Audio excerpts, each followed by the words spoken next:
welcome to All Steelers Talk, your home for everything Pittsburgh Steelers, presented by allsteelers.com.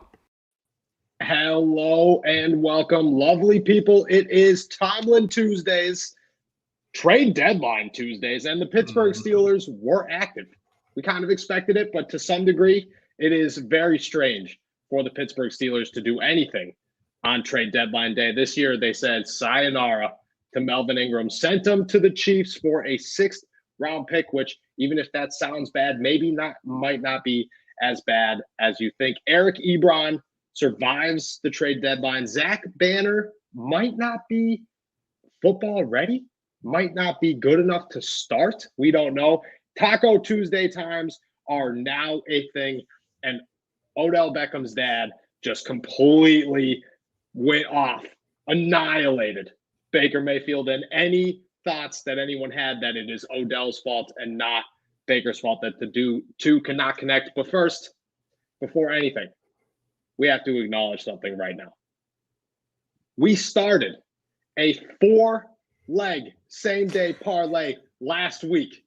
Thursday, we said, you know what? Let's put one together. Let's put one together for the lovely people who listen to our bets and hopefully win lots of money at the SI Sportsbook. We are 1-0. 1-0, because not only did we get the under on the Jags whoever game that Trevor Lawrence just said, yeah, I'm done. Seahawks, the Geno Smith, the Geno Smith-led Seahawks, the Bills, a little scary at the beginning, but we said, no, we got it. Don't even worry about it. Almost put the Cincinnati Bengals money line in there, decided, no, thank you. We're going to pass on that one. Thank you to the New York Jets and Mike White Lightning. But we won it. 4-game, 4 legs. I think if you put $50 down, you won like $300. It was pretty phenomenal. It was a great time if you put that money down. Shout out to everybody who did. Shout out to us for being 1-0 on the same day, 4-leg parlay. We'll have another one for you on Thursday. Let's get into some trade talk here. Pittsburgh Steelers said Melvin Ingram, this was fun, but it was awful. We had a great time for 5 games, 6 games. We don't need you anymore. We got Taco Tuesday sitting on the practice squad. Shipped Melvin Ingram to the Kansas City Chiefs on trade deadline day for a 6th-round pick. It's nothing flashy, but it's something. What are your thoughts on the trade?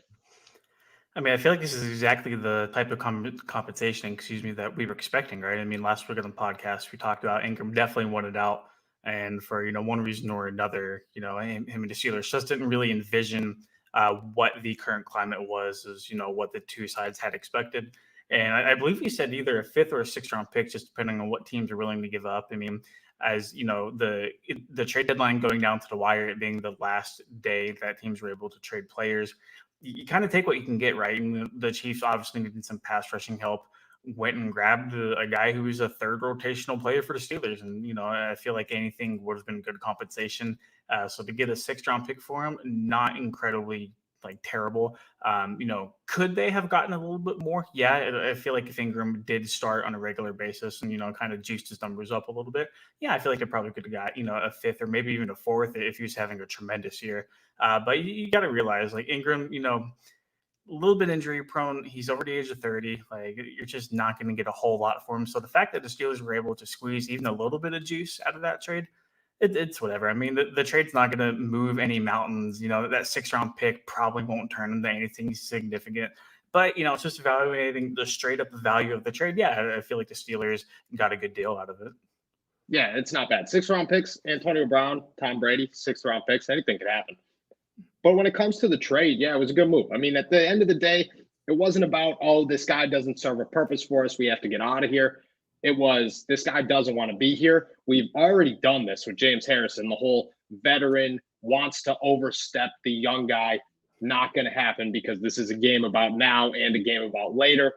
Melvin Ingram was about to turn into a toxic player. That groin injury sure healed quick, and they got rid of him. I think morality-wise, it's exactly what the Steelers needed to do. They couldn't go into the second half of the season with a 32-year-old who knows this is a prove-it deal for him, and just say and continuing to complain and continuing to make headlines about how he no longer wants to be here or he wants to be playing more. That's not what a team in the hunt for the playoffs needs in their locker room. So I think when it comes to that, it was a good move.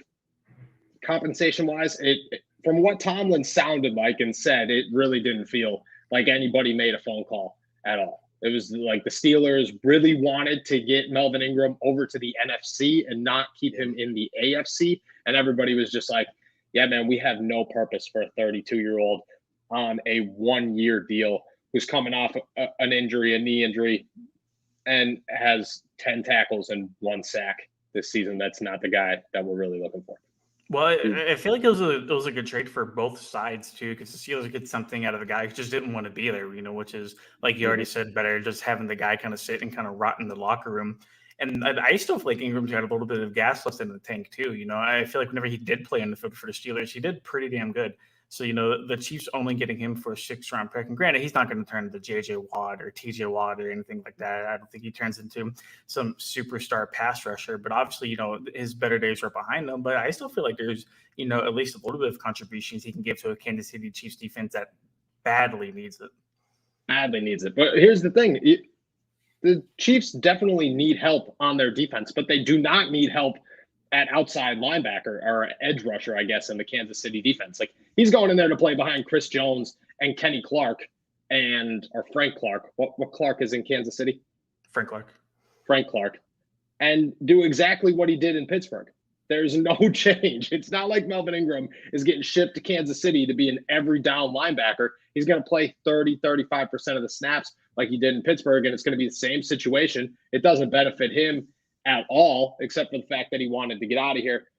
I don't know. It's a rough one. It's a situation that you're glad is over with before it blew up into too much, because if it blew up into too much, that's a major distraction for the Pittsburgh Steelers. Their fans didn't want to deal with that. You'll deal with that with a guy like Antonio Brown. You'll deal with that with a guy like James Harrison. A Melvin Ingram who has come in here and is playing 25, 30% of the snaps, that's not a guy that you're like, oh my gosh, why are we still talking about this? That's not somebody that you want to have in that locker room, to be taking up your space, to be taking up time on Tomlin Tuesdays, which now have a new name because today is Taco Tuesday. Taco Charlton called up from the practice squad. He is now their guy. Him and Derek Tushka will be behind TJ Watt and Alex Highsmith. And Alex Highsmith played 100% of the snaps in week 6. I don't know how much he played in week 8 against the Browns, but that's not going to continue. He's going to play a hefty 80 to 85%, but he needs that 15% off just because that's the position. You can't play 100% of the snaps at outside linebacker. It's just not sustainable, especially with a guy who's already dealing with a groin injury. It will be a lot of Taco Charlton. It will be a lot of Derek Tushka. How do you feel about that? Are you excited that it's Taco Tuesday time in the Steel City? Which, real quick, I have to show everybody the greatest chain of all time. Go ahead. We can talk while the chain's up. Can you not see that? Did you not see? It's hard, man. That's the best chain in the NFL. People didn't like it. It was Taco came out here, was like, oh, I'm finally active for an NFL game for the Pittsburgh Steelers. Let me just put on the hardest chain of all time because my name is Taco and I have a chain with a taco, a detailed taco on it. That chain by itself would be really nice, but just adding on the taco to it, yeah, phenomenal. I hope that this was the first purchase he made as an NFL athlete, and if I'm just going to run with that story because I respect it and I love that. How do you feel about Taco stepping into a role here? Taco, he's not like, he doesn't move the needle by any stretch of the imagination. I mean, he's fine as a rotational guy. Also, did I see correctly that he's rocking the 98, the Vinnie Williams 98? Is that right? He is. Major respect for him. Major respect for that. You got to be a badass to wear a number 90 or above as a linebacker. So shout out to him. It's fine. Taco's not going to make any great significant contribution. Derek Tushka isn't really going to move the needle a whole bunch either. I mean, it's basically going to be Highsmith and Watt for a very, very large majority of the games, and kind of Charlton and Tushka whenever they're needed. But I mean, former first-round pick. The Steelers think there can be something left in the tank there, but honestly, man, the drop off between what Ingram is doing or was doing for the Steelers and what Charlton can do for the Steelers isn't significant enough to, make the Steelers hold on to Ingram, despite him being disgruntled and all that good stuff. So it's kind of whatever for me. I'm not excited. I'm not disappointed. I'm just kind of like chilling in the middle, Yeah, I feel like it's in a couple of weeks, we're going to kind of just like breeze past it. Like Taco's just in there. It is what it is. Hopefully he's playing well. I think he did play decent. He didn't record a single stat against the Browns, but he was in on that forced fumble, which I at first thought that was him. Shout out to Joe Schobert. That was a phenomenal play. The fumble on Jarvis Landry, if you don't know what I'm talking about. And I thought that he, when he stepped in, he played like 10 snaps or something. If that's all you got to play, that's fine. The Steelers survived for years with Anthony Chickillo playing 10 to 15 snaps a game, and they did just fine. They could do that with Taco Charlton, who I hope is better than Chickillo. I would expect almost anybody to be better than Chickillo. Derek Tushka is still a guy I don't have any expectations for, but he's there. And when he plays, I mean, he played 8 games for the Broncos last season. He's got something. There's something about him that stands out. He's a Carson Wentz, really North good Dakota rusher, guy. but like that's about it. Like he can in college, he was able to get to the quarterback a lot.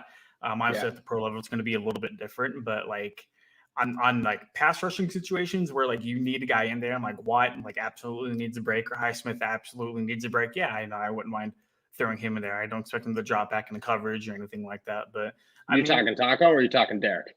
Derek. Tushka, good old North Dakota State Tushka. Yep. Running with he looks like a bison.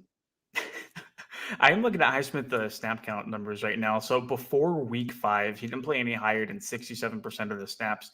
Was dealing with a groin injury.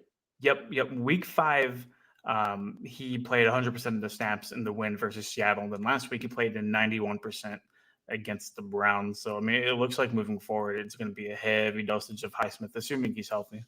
Yeah, if he stays healthy. And that's the big thing, is that both him and TJ Watt have dealt with soft tissue injuries this season. Super concerning.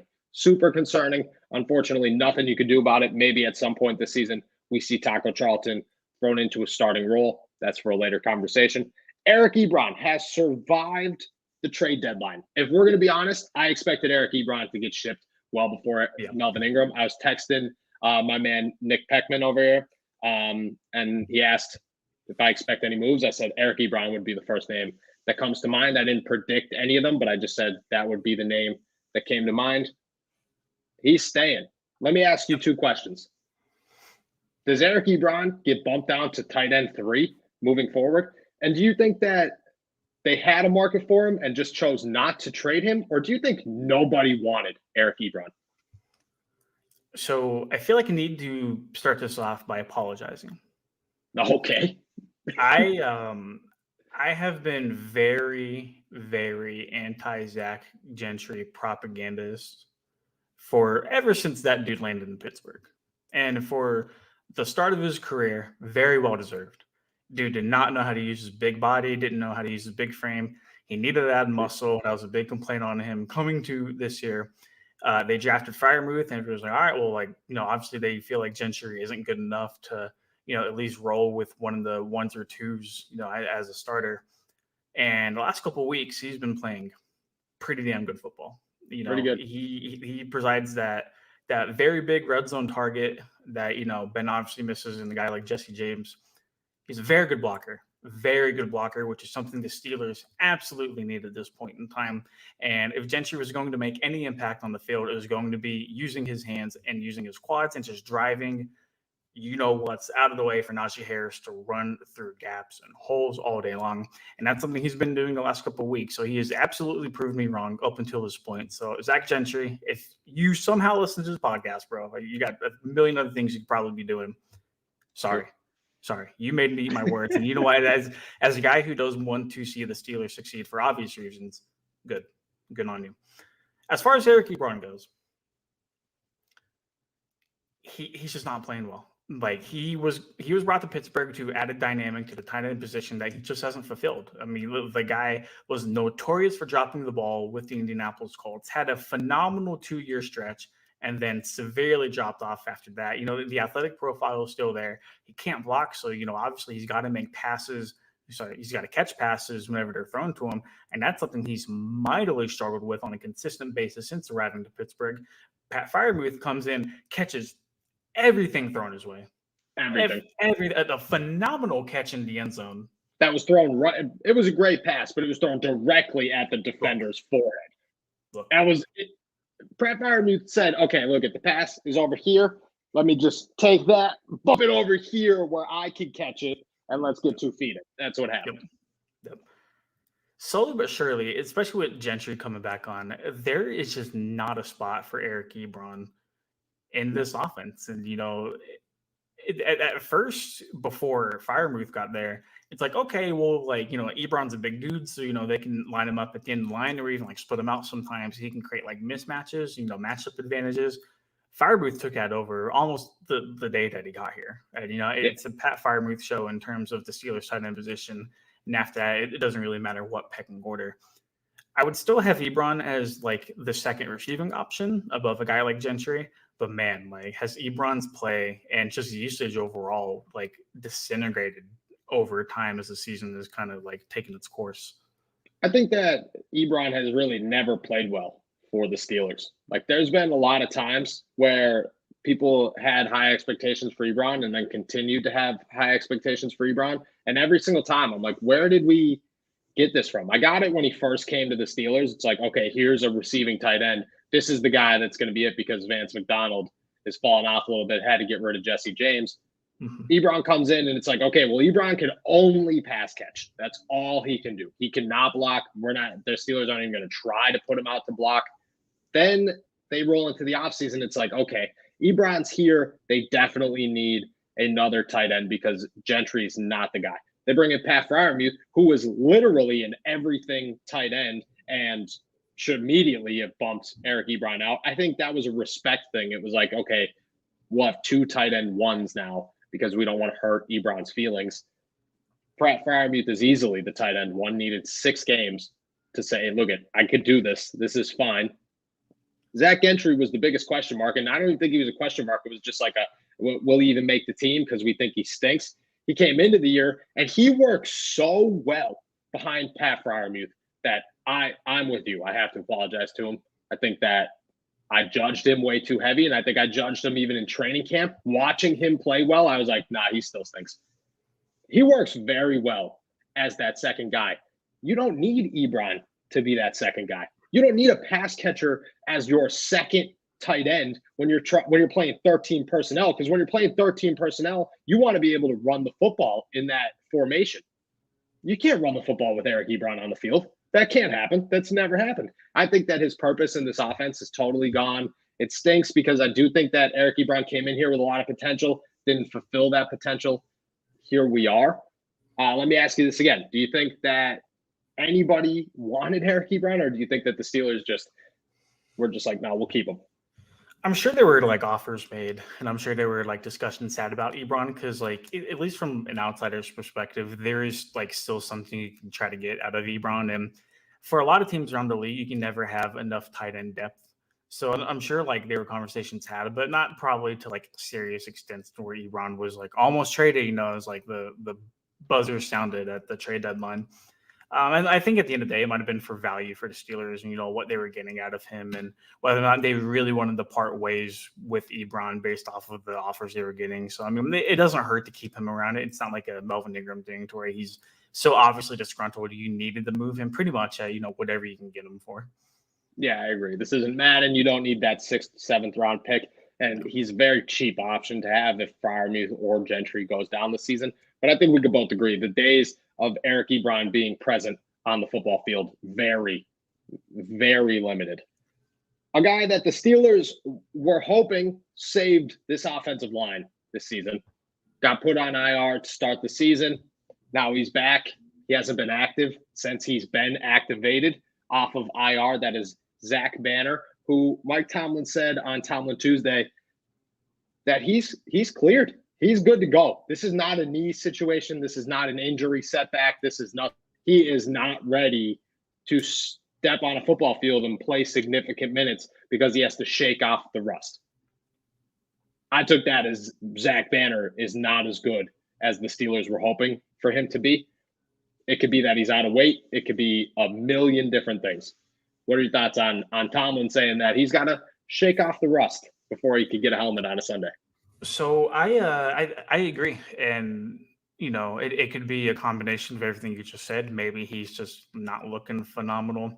Maybe he really does, need some time to kind of get back into football shape. Because let's remember, man, like the damage he did to his knee takes a long time to come back from it. I know, we're in 2021. There's a lot of modern medicine to help those guys, recover sooner rather than later, especially from those types of injuries. But those types of injuries, no matter the medicine that you have, you always want to be careful with them because, like, tearing that again, there's a significantly higher chance for doing that a second time after you do it the first time. And especially, like, with the Steelers and how they're playing, you don't want to rush Zach Banner back in if he's not ready. Let's remember, too, this guy hasn't played competitive football in over a year. Competitive football in over a year. He's not going to be ready, as soon as he got activated off of IR, so I think it's very, very smart to kind of roll him in slowly, make sure he's got his feet underneath him. And I mean, the last week on the podcast, we talked about, hey, if Okorafor and Moore looks like, dog doo-doo, yeah, maybe you kind of do feel the heat to bring Zach Banner in. And I feel like Okorafor played okay. I don't think he played tremendous. I feel like Dan Moore wasn't helped by his offensive coordinator at all by being left one-on-one with Myles Garrett the entire game. Hey, I tried to tell you that. I couldn't say it publicly, but I tried to tell you that. I tried to tell Derek that on Friday. All week long, they were just like, Dan Moore, man, Myles. I would stare at the jersey and say, is that supposed to be Myles Garrett? Like, lined up one-on-one with Dan Moore. What are we doing here? We're not doing – this is what the game plan is? Fourth-round rookie. Let me tell you, though, I get one sack, whatever. PFF gave him a literal 0.0 for his pass blocking grade. I thought that he played fine. Like, you're going to get beat by Myles Garrett. That's not on you. I thought all pro left tackles get beat by Myles Garrett on a consistent basis. Myles Garrett is one of the best defensive players in the league. Exactly. Fourth-round rookies, like Ben Roethlisberger shouldn't have not left the field. Look, Dan Moore realistically shouldn't have even played this year. Like, the Steelers did not draft him in the fourth round and said, hey, that's our guy for the entire year, Yep. Mike Tomlin said it on Tuesday. He said, Dan Moore, Kendrick Green, they got it. They have whatever it is, they have it. And it's shown. And I think that's what it goes into. Chooks is obviously the biggest question mark. People keep saying that, but Chooks, for every time that he plays bad, he plays well enough where you're just like, okay, well, they're winning. Najee Harris and that offensive line are getting better. Ben Roethlisberger is not getting hit as much. Things are clicking. You got to keep riding it. I'd still really like to see them roll Banner out into those like extra like sub packages to where they do need to bring on an extra offensive lineman just to kind of like get him back in the game without the pressure of being a starting right tackle, just to get him some reps and see what he looks like. Let me ask this. Is that a slap in the face, though, to Banner to say, hey, man, you're going to be the eligible tackle again? Because if you're Zach Banner, you didn't come in with those expectations. I don't think it should, but, like, you got to do what you got to do, and you got to be smart about it, too. If they want to roll him out fresh off of that injury and they think he's ready, sure, go for it. Because, at the end of the day, I do think Banner is a more talented guy than a core for, but I mean, like, realistically looking at it, like, you have to take into account that injury and where he's at, exactly like you said. If he's in good enough football shape to start every snap of the game, and if he's going to be physically and even mentally ready as well. We really don't know what's going on behind the scenes with all of that. We don't know if the Steelers really do like Banner over a core for it. Those are decisions that were tough on them whenever both of them were healthy, let alone Zach Banner coming off an ACL injury. True. Right now, I didn't expect Banner to come off IR and just jump into the starting lineup, but I expected him to be active, and I expected him to kind of push Chooks and be like, hey, look, you got to either start playing real well or I'm going to come in here. Now it's just kind of looking like Zach Banner just is not ready to be an active member of a football team. I think not yet. I think not yet. I think Banner, toe-to-toe, pound for pound, is a better right tackle than a core for. I really do think that. But just like where Banner's at, maybe not at the moment. Give him a couple weeks. Let him kind of like get back into the mix of things.